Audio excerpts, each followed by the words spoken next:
noite, irmãos. A paz do Senhor Jesus a todos. Puxa, todo mundo gripado hoje, né, mano? Eu também vim de máscara, eu tava gripado, até não cumprimentei muito os irmãos na hora da entrada, justamente para não passar gripe para os irmãos. E minha voz também tá muito ruim, irmãos, me perdoe. Geralmente ela não é tão ruim assim, né? Ela é ruim, mas ela não é tão ruim assim. Mas em nome de Jesus vai dar tudo certo, tá, irmãos? Irmãos, vou trazer uma palavra aqui bem rapidinho, nós vamos ser breve. E eu gostaria que você abrisse aí comigo no livro do profeta Isaías, capítulo 9. Aleluia. Isaías, capítulo 9, versículo 6. Os meninos vão projetando aqui atrás no telão também. Você que não trouxe Bíblia, você pode dar uma olhada aqui no telão. Hoje nós vamos ter a apresentação do nosso bebê, né? O André Luca tá ali atrás. Nós vamos apresentar ele hoje. Glória a Deus por isso. E a mensagem que eu quero trazer hoje é falando um pouquinho sobre filhos. Já falei um pouquinho sobre isso e eu quero trazer novamente essa palavra, porque essa palavra ela falou muito ao meu coração e continua falando, e eu creio que vai ser de bênção para os irmãos. A palavra do Senhor diz assim, irmãos, Isaías capítulo 9, versículo 6. Porque um menino nos nasceu, um filho se nos deu, e o principado está sobre os seus ombros, e se chamará o seu nome, maravilhoso, conselheiro, Deus forte, Pai da eternidade e príncipe da paz. Amém? Glória a Deus. O profeta Isaías trouxe essa profecia 700 anos antes do nascimento de Cristo Jesus. Ele já trouxe essa profecia para todo o povo de Israel e para nós e nós somos cristãos, né? Irmãos, e quando a gente fala sobre o nascimento de um menino, né? Não vamos falar agora sobre o nascimento de Cristo Jesus, mas vamos falar sobre o nascimento de um menino, o nascimento de uma menina, o nascimento de um filho, né? Há pouco tempo nós tivemos o André Luca, foi uma bênção para nós, mas a gente sabe que o nascimento de um filho, ele é marcado, né? É muito marcante para nós. Eu lembro que há 18, quase 19 anos atrás, nós tivemos também o Mateus e o Tiago, né? E naquela época eu tinha por volta ali de 19 anos de idade. E eu lembro como se fosse hoje o dia do nascimento deles, né? Então, a Roberta ficou internada, ela estava com probleminha de pressão, e aí ela teve que ficar internada e aguardando o melhor momento para os bebês nascer. E aí eu fui trabalhando normalmente, trabalhava das 7 às 5. Aí quando eu cheguei em casa, eu estava ali, tinha um carro velho que eu estava mexendo lá, irmãos, glória a Deus pelos carros velhos, nós estávamos mexendo lá no carro velho na porta de casa, aí chegou minha mãe trazendo a notícia. Naquela época não tinha WhatsApp, celular, essas coisas, né? Então as coisas eram um pouco mais difíceis, é mais pro telefone, tinha que mandar o recado, tal. E a minha mãe chegou lá com a notícia dizendo assim, olha, os bebês nasceram. Eu falei, meu Deus, glória a Deus por isso, né? E vamos para lá, né? Já é para ir para lá, quando que é o dia da visita, né? E a gente assim, você já tem toda uma preparação, né? O bebê ali tá para vir, você já vai preparando o quartinho, você já vai preparando as roupinhas, todas essas coisas você já vai preparando de antemão. E no dia do nascimento é uma felicidade, assim, terrível, né? E eu com 19 anos teve esse momento comigo. E depois que veio o André, o momento também foi maravilhoso, né? A Roberta, graças a Deus, teve uma gestação bem tranquila, meus amados, né? Para nós foi até um grande milagre. Há 5 anos atrás, a Roberta ficou grávida e ela veio a perder o bebê, né? Nós perdemos o bebê e a gente estava muito receoso com essa segunda gravidez dela. Porque nessa gravidez, no meio onde ela perdeu, meus amados, assim, a gente não entende os planos de Deus, mas a gente continua confiando e perseverando. Eu lembro que quando a Roberta estava grávida, e aí nas primeiras consultas, o médico já disse, olha, o batimento da criança, ele está muito baixinho. E primeiro gera o saco gestacional com o coraçãozinho, né? Então já na primeira ultrassom você já consegue pegar o batimento. E o médico falou assim, olha, o batimento está muito baixinho. E a gente falou, tá, doutor, mas e aí? Ele falou assim, ó, nesses casos, a maioria dos casos, ele vai retrocedendo até parar. A gente perguntou, tem alguma medicação? Não tem medicação. Não temos nada o que fazer. Nós, médicos, não temos nada o que fazer. E nós entramos num período de oração. Tivemos aí um dia aqui, um café de pastores. Nós estávamos aqui rodeados de pastores. A Roberta veio aqui na frente. Nós oramos no ventre dela. Clamamos. Mas não aprove a Deus que a criancinha viesse ao mundo. Ela veio a perder. E agora, graças a Deus, essa última gestação dela do André Luca foi muito tranquila. Muito bem, graças a Deus. Ela teve algumas coisinhas, mas foi se cuidando e foi tudo bem. E no dia do nascimento dele também foi algo muito legal, muito maravilhoso, né? Foi num sábado, ele estava previsto para nascer 6 dias para frente, que era numa sexta-feira. No sábado eu cheguei em casa e do trabalho, por volta de umas 3 horas da tarde. Aí a Roberta falou para mim, puxa, Davi, hoje deu uma vontade meio estranha. Eu tava com vontade de comer uma feijoada. Fui lá, comi uma feijoada, eu e o Matheus, acho que o Matheus estava com ela. Acabar agora, tô deitada aqui, desfalecida. Eu falei, não, beleza, né, vamos... Já aproveitei que você tá deitada e vou dormir também. Vou tirar um cochilo. Aí, passado um tempinho, ela falou, Davi, aconteceu alguma coisa estranha. Eu falei, o que aconteceu? Ela falou assim, eu acho que estourou a bolsa. Aí, sabe quando você dá aquele pulo? Eu falei, não, então, bora correr pro hospital, né? Porque na nossa cabeça, irmãos, quando estoura a bolsa, é que o bebê já vai nascer, né? Você fala, já tô até preparado. Já vi uns tutorial lá no YouTube, se tiver que fazer o parto aí, eu já faço. Mas não é assim, irmão. Quando estoura a bolsa, os médicos falam que você ainda tem até 5 horas ainda para tirar o bebê. Mas é claro que cada caso é um caso. Às vezes estoura a bolsa e a mulher está com as dores de parto, dilatação. Mas não era no caso dela. Então ela falou, eu vou tomar banho, ainda vou tirar o esmalte da unha e eu tô apavorado. Falei, não, vamos embora logo, né? Não, vamos com calma, tal. Aí preparou. E aí, irmãos, quando a gente foi sair, olha só, Deus é tremendo, né? Quando a gente foi sair, eu moro na beira da Avenida dos Estados. A gente tinha que ir sentido São Paulo, sentido paulista. Aí eu entro na Avenida dos Estados, aquela chuva. Chuva torrencial. O rio já pela tampa, pela boquinha de transbordar. Quando a gente chega lá na frente, naquela divisa ali entre Santo André, São Caetano e São Paulo, chega lá na frente, perto do Atacadão, na frente já tinha um riozinho na frente. E os carros não estavam passando. Eu falei, meu Deus, Roberta, não dá para passar. Eu falei, vamos entrar aqui para o lado direito, Vila Industrial, a gente corta e sai lá na frente. Quando eu olho para o lado direito, já um monte de carro boiando e os lixos tudo boiando. Eu falei, aqui também não dá.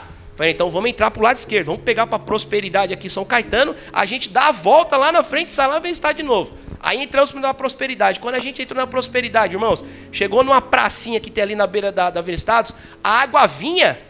Tava vindo a água, ela tava vindo de encontro, uma churrada, sabe? Eu falei, meu Deus do céu, não dá. E voltamos para trás, voltamos para o mesmo lugar. Só que chegou lá na Avenida dos Estados, falei, meu, não tem para onde a gente ir. Para frente não dá, para a direita não dá, para a esquerda não dá, para trás também não dava, porque os carros já estavam voltando na contramão, não estavam passando lá em Utinga também. Eu falei, meu Deus do céu, comecei a pensar, falei, meu, só se descer um helicóptero aqui para socorrer ela, porque a ambulância também não vai chegar, né? Aí eu falei, pô, vamos ali para frente, vamos tentar ver. Eu dei uma olhada, tinha uns carros passando. Falei, meu, acho que dá para passar. Vamos tentar, né? Aí meu carro é a gás, eu desliguei o gás, coloquei no combustível líquido. Falei, não, vamos passar. Passei acelerando, irmãos. Aí quando foi no meio da água, assim, estourou minha correia do alternador, né? A correia do alternador é o que faz carregar a bateria do carro e no caso do meu carro é o que comanda a direção do carro. Então fiquei sem carregar a bateria com a direção dura. Falei, mas beleza, dando para chegar, né, meu, não tem problema, nós vamos levar o carro até lá. Chegamos lá, graças a Deus passamos pelo alagamento, depois não teve mais nada. O hospital é excelente, o pessoal muito bem. Roberta entrou, foi super bem atendida, foi muito tranquilo. Na hora do parto eu estava lá presente, irmãos, eu estava lá, irmãos. Eu estava lá. Roberta falou, Davi, você não vai aguentar. Eu falei, aguento, eu vou estar lá. Irmãos, eu tenho problema com sangue. Eu vejo sangue, a minha pressão cai. Não é porque eu quero. A pressão ela cai, ela baixa. Eu fico sem nenhuma gota de sangue na cara, quase desmaiando. Fui levar um dia o Matheus e o Thiago para tirar sangue. Quando eles eram pequenininhos, o enfermeiro falou, não, pai, você faz o seguinte, põe ele aqui na esteira, se debruça em cima dele, eu pego o bracinho dele e arranco o sangue dele. Falei, beleza, combinado. Aí colocou lá e tal, e ele chorando. E aí terminou. Aí quando terminou, branco.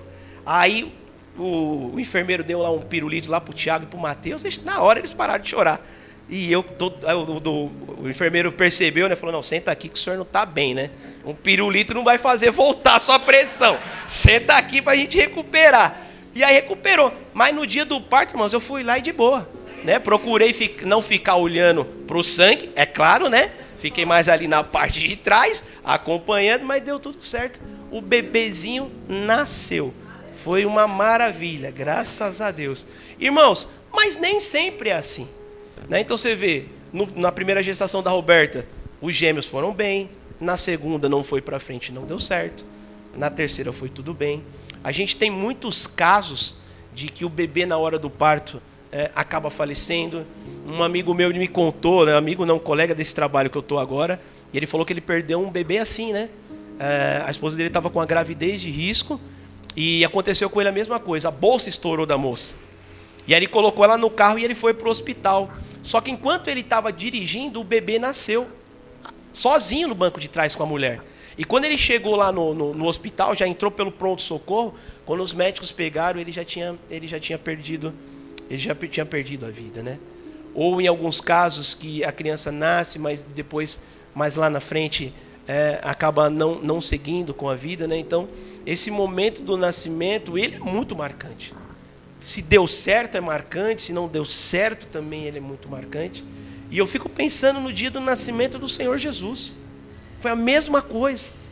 A mesma coisa com o seu José, a Dona Maria. Eles ali preparados, esperando o nascimento de Jesus. E eles passaram pela dificuldade como eu passei. Em viagem, não tinha lugar para poder ficar. Procura, posso hospedar? Não, aqui não tem lugar. Vai no outro, lá também não tem lugar. Sabe o que a gente aprende, meu amado? Que nesse mundo não tem lugar para Jesus. Não tem lugar. A um que você fala não aceita, uma que você fala não aceita. Mas os planos de Deus ninguém pode interromper. Meu amado, quando uma coisa quer nascer, ninguém segura. Quando um filho quer nascer, o nascimento, ninguém segura. Um rapaz estava contando que o pai dele saiu para fazer uma viagem, a mãe dele estava grávida, e a mãe dela foi ter o bebê lá na casa. E o menino mais velho, foi obrigado a fazer o parto. E aí o pai dele estava conversando com ele depois, falando assim: filho, mas qual que foi a sensação? Ele falou: pai, é o seguinte, eu queria empurrar o bebê para dentro, mas ele não ia mais, ele só saía. Meu irmão, porque na hora de nascer, ninguém segura. Então pode até não ter lugar, mas que vai nascer, vai nascer. E graças a Deus pelo nascimento de Jesus Cristo. O Senhor Jesus não trouxe uma alegria somente para a família. Ele trouxe uma alegria para todo mundo. Os nossos filhos, eles trazem alegria para nós.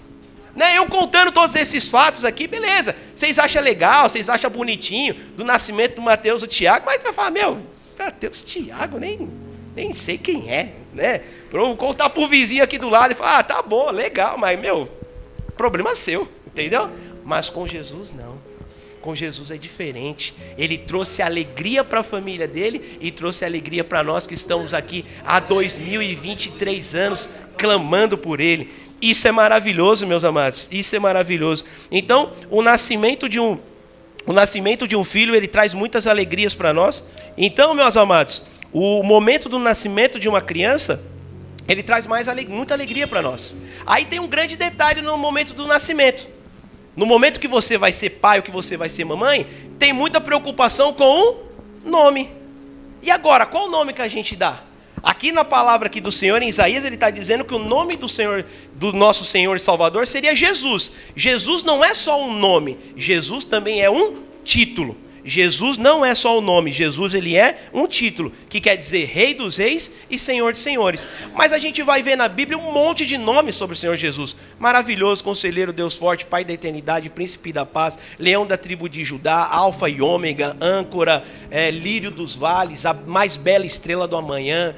Todos esses nomes é atribuído ao Senhor Jesus. Ele é tudo isso e mais um pouco. Nem mesmo todas as palavras do nosso alfabeto, seja ele brasileiro, português ou qualquer um outro idioma, consegue contemplar tudo aquilo que o Senhor Jesus é. Falta palavras para dizer quem Jesus é. Mas aí a gente tem que escolher um nome para os nossos filhos, né? Nós temos que escolher um nome. O nome do Mateus e do Tiago, eu e a Roberta ficamos negociando um pouquinho, vamos assim, vamos assado e tal. Naquela época eu nem era cristão ainda, nem tinha aceitado o Senhor Jesus, nem caminhava com o Senhor Jesus, mas o Senhor Jesus, ele deu os nomes para nós, né? Então, o Mateus, ele chama Mateus Henrique Barbosa, o Tiago chama Tiago Guilherme Barbosa, e agora nós temos o André Luca Barbosa, certo? Então, os nomes, eles marcam. Aqui no Brasil, é muito comum, meus amados, a gente dar nome para as crianças de acordo com o quê? De acordo com o futebol, de acordo com as novelas, não é? Você pega na Copa de 94, o que nasceu de Romário e de Bebeto, meus irmãos, não está escrito. Você vai ver um menino chamado Romário e Bebeto, você pode perguntar para ele o ano de nascimento. Que ano que você nasceu? 94, 95, por conta da Copa, né? Depois, aqui no lado do Nordeste aconteceu um fenômeno também. Aqui no Sudeste não. Mas você vai ver muita gente lá no Nordeste chamado Riquelme. O Riquelme, ele não é, irmãos? Tem Riquelme de tudo quanto é nome. É com R, é com H, é com K. Então, Riquelme... Tem um Riquelme aqui? Ah, eu sei, sempre tem. Sempre tem. Ai, que bom. Também você não me deixa mentir, irmão. Tá vendo? Glória a Deus. Então, ó, Riquelme, né? E aí o Riquelme foi um grande jogador. Você é o papai dele, filho? Padrasto dele. Então, provavelmente o papai dele é um admirador de futebol, né? Então, o Riquelme jogava lá no Boca Juniors, um time da Argentina. Jogou demais o rapaz, jogou demais. Então, muita gente deu o nome de Riquelme. Mas e na Bíblia? Da onde que eles tiram o nome? Porque naquela época não tinha futebol. Também não tinha novela. Irmãos, e também você vai ver gente chamado Tarcísio, né? Tem, às vezes, o pai era um fã, um admirador do Tarcísio, coloca o nome de Tarcísio, né, de outras coisas. Mas e na Bíblia, como é que o pessoal dava nome para as pessoas? Eles davam nome para as pessoas de acordo com o acontecimento daquelas pessoas, de acordo com a história de vida daquelas pessoas, aquilo que ela fez, aquilo que ela deixou de fazer, os momentos que ela passou, tudo esse tipo de coisa influenciava o nome das pessoas. E aí tem uma história na Bíblia, meus amados, que é uma história muito emblemática. É uma história um pouco difícil de se entender. Você vai conseguir entender essa história se você tiver o estudo de Romanos, como o pastor Henrique disse aqui. Lá no livro de profeta Oséias, o Senhor manda Oséias casar-se com uma... É difícil de entender, né, meus amados? Como é que Deus pega um homem de Deus... Um sacerdote pega um profeta e pede para ele casar com uma prostituta. Isso é muito difícil de se entender, meus amados. E você entende isso à luz das Escrituras. Você entende isso à luz das Escrituras. Mas aí houve esse casamento. Houve esse casamento de Oséias com essa mulher. E aí eles vão ter 3 filhos. Eles vão ter um filho chamado Jezreel, que quer dizer Deus planta, Lohuama, sem misericórdia, e Loami, não meu povo. O Senhor estava mostrando, simbolizando para Israel, que Israel estava se prostituindo, o povo de Deus estava se prostituindo e se desviando do caminho do Senhor, e ele pede para esse homem de Deus casar-se com ela, trazendo para os nossos dias de hoje, para a nossa atualidade, o conceito do Evangelho. O Senhor Jesus está casando com uma ex-prostituta. O casamento de Cristo com a igreja ela não é uma prostituta, entende o que eu estou te dizendo?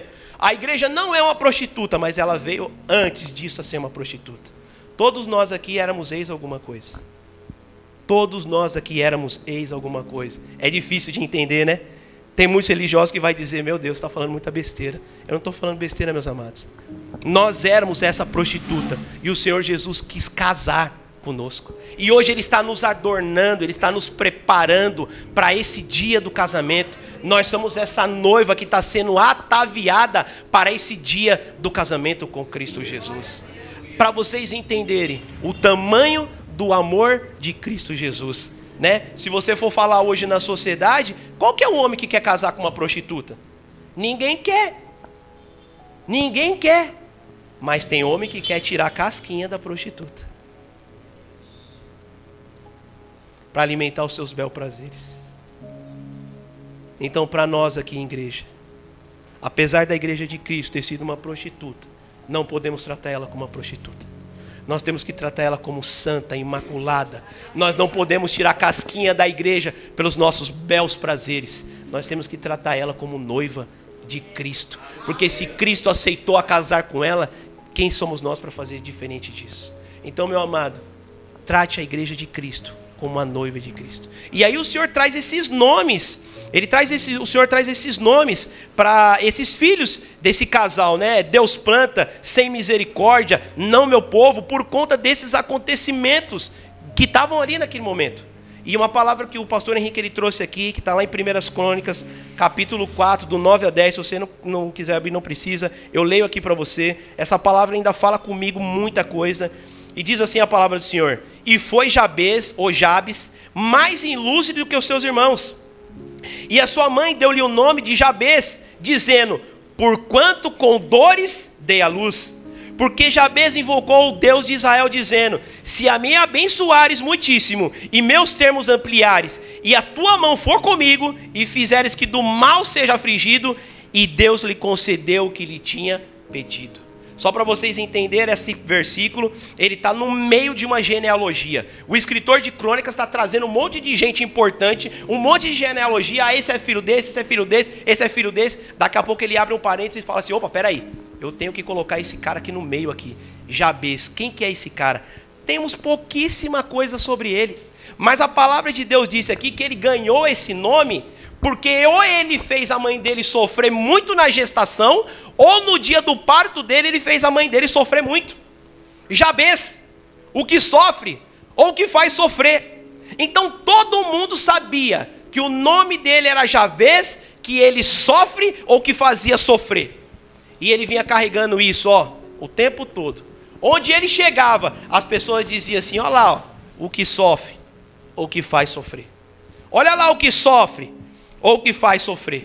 Mas chegou um determinado dia da vida dele que ele disse assim: Senhor, eu não quero isso para a minha vida.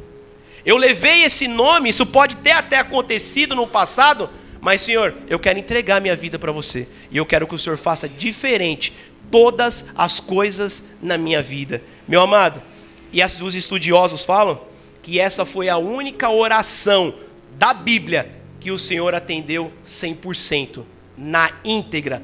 Tudo aquilo que ele pediu, ele disse: Senhor, se me abençoasse muitíssimo, e os meus termos ampliares, a tua mão for comigo, e fizeres que do mal seja afligido, e Deus lhe concedeu o que lhe tinha pedido.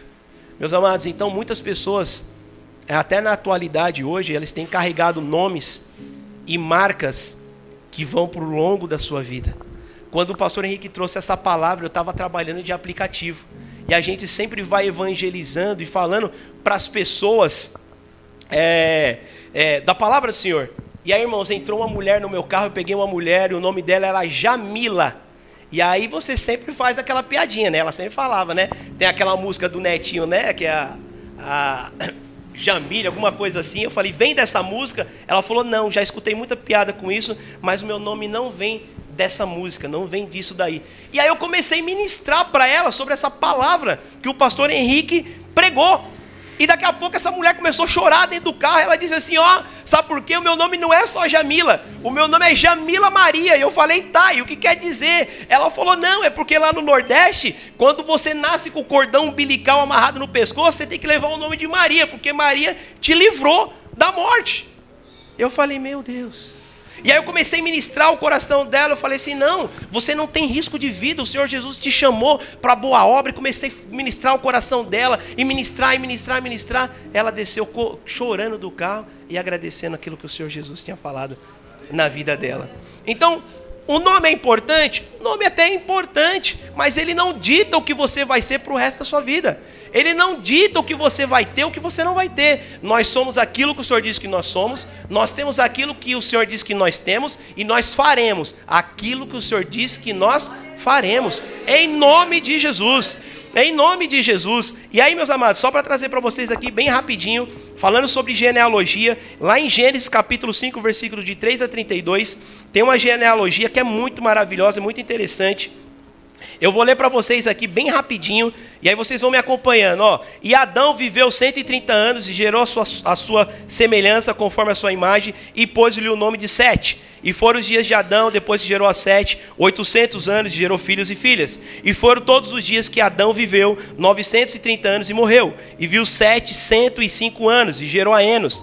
E viveu Sete, depois que gerou a Enos, 807 anos, e gerou filhos e filhas. E foram todos os dias de Sete, 912 anos. E morreu e viveu Enos 90 anos. E gerou a Cainã. E viveu Enos, depois que gerou a Cainã, 815 anos. E gerou filhos e filhas. E foram todos os dias de Enos 950 anos. E morreu. E viveu Cainã 70 anos. E gerou a Malalel. E viveu Cainã, depois que gerou a Malalel, 840 anos. E gerou filhos e filhas. E foram todos os dias de Cainã 910 anos. E morreu.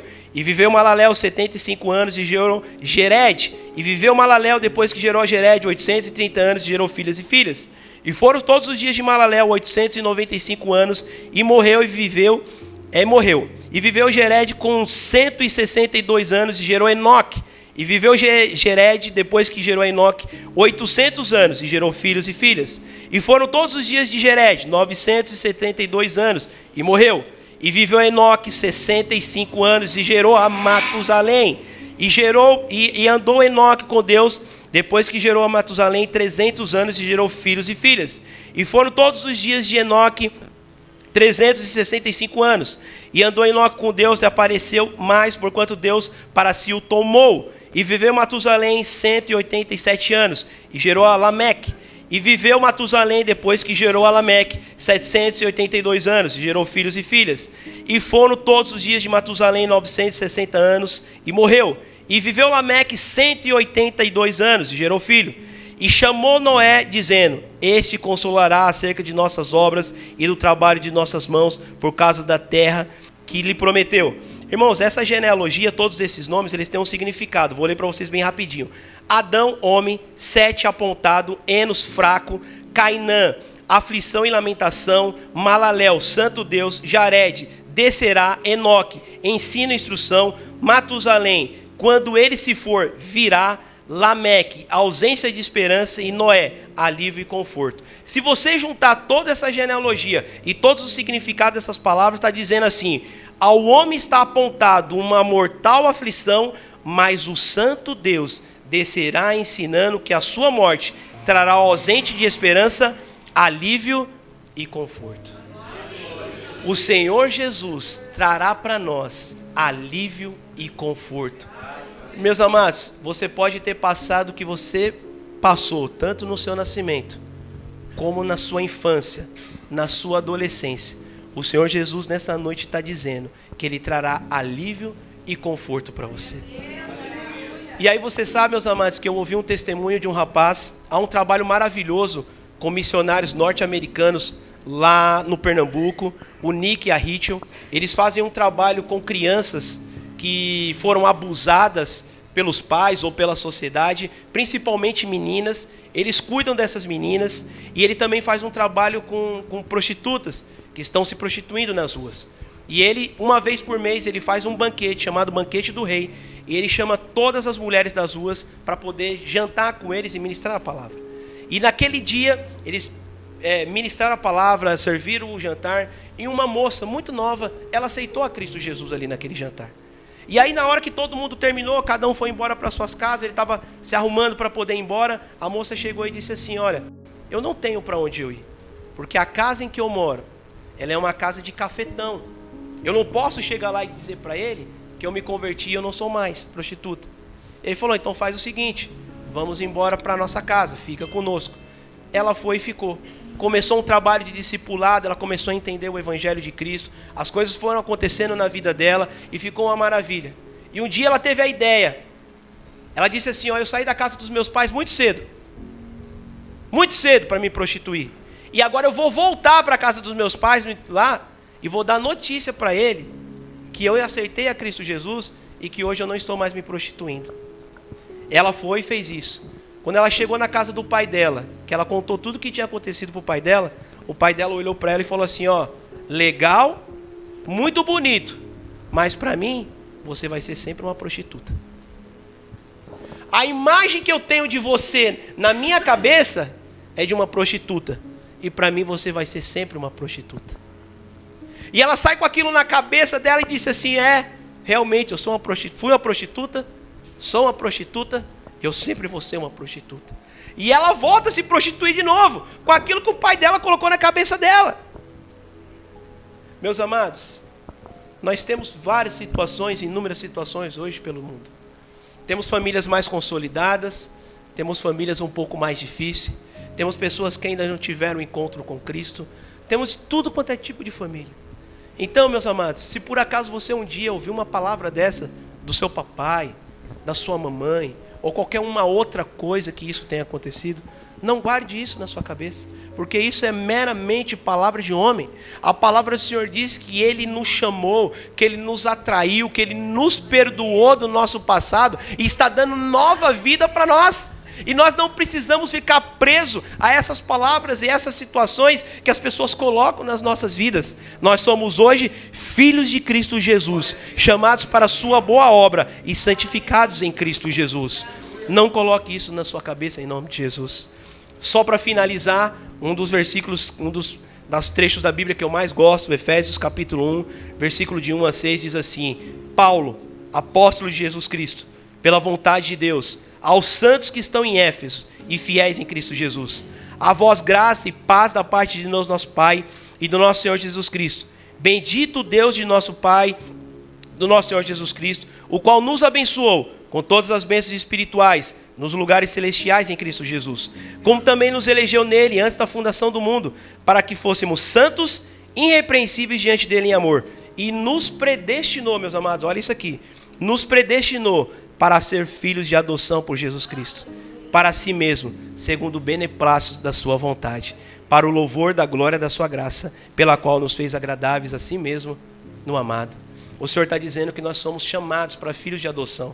Aqui o apóstolo Paulo sabia para quem que estava escrevendo, porque havia ali uma lei naquela época, meus amados, que era mais ou menos assim. Você que era casado com uma esposa, por exemplo, eu sou casado com a Roberta. A Roberta engravidou. Se eu quisesse rejeitar o André Luca, havia uma lei naquela época que dizia que eu poderia rejeitar. Porque na verdade eu teria uma dúvida. Eu falei, eu não sei se o André Luca é meu filho. Então eu não quero o André Luca comigo. E aí a lei, ela autorizava eu deixar a Roberta e deixar o bebê. Naquela época não tinha exame de DNA, não tinha como provar nada disso. Então beleza, era aceito isso. Agora isso era diferente com o filho de adoção. Se eu desse a minha palavra que eu ia adotar uma criança, se eu desse a minha palavra que eu ia adotar um bebê, eu vinha em praça pública e colocava toda essa palavra diante das pessoas. E era firmada uma lei de que eu, com as minhas palavras, disse que adotaria aquela criança e que jamais eu desistiria dela. E eu não poderia mais voltar atrás. Então aquele que era o pai biológico podia desistir, mas o que era pai adotivo não podia desistir. E é isso que o apóstolo Paulo está tentando explicar para as pessoas. Vocês foram chamados para ser esse filho de adoção. Uma vez o Senhor Jesus deu a palavra deles dizendo que adotaria vocês como filho. E não tem mais como ele voltar atrás na palavra. Não tem mais como ele voltar na palavra. Irmãos, há sempre uma grande discussão no meio teológico, eles vão ficar discutindo o tempo todo. Mas ele diz assim, uns dizem, perde a salvação, o outro diz, não perde a salvação. O outro diz, tem que andar no caminho, o outro diz, você vai perder a salvação. Meus amados, eu creio assim, que o Senhor Jesus um dia apareceu em praça pública, e ele disse assim, eu adoto você como filho. E esse que ele adotou, ele jamais vai perder. A própria palavra de Deus disse, né, o que separará nós do amor de Cristo? O dinheiro, a falta do dinheiro, são coisas terrenas, coisas espirituais, a doença, nada nos separará do amor de Cristo. O Senhor nos comprou com seu alto preço, com sangue de inocente, para que nós hoje pudéssemos ser adotados. Agora que nós fomos adotados, nós temos que viver conforme filhos. Conforme filhos, aquele que ama, que respeita e que dá valor por aquilo que Cristo Jesus fez nas nossas vidas. Então nessa noite, meu amado, saia daqui com a certeza de que um dia você foi chamado, escolhido, predestinado e que você tem o seu nome gravado no livro da vida de Cristo Jesus. E se nós temos a Cristo Jesus como nosso Pai, nós temos tudo na nossa vida, em nome de Jesus. Feche os seus olhos um minutinho.